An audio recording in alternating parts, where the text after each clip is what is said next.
su və 1 stəkan yumru düyü.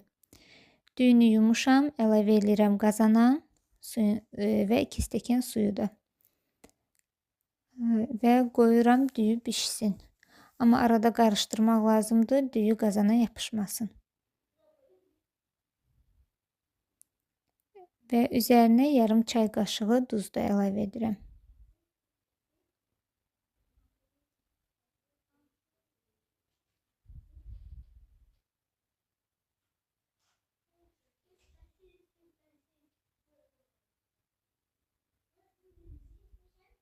Baxın, düyü artıq bişib.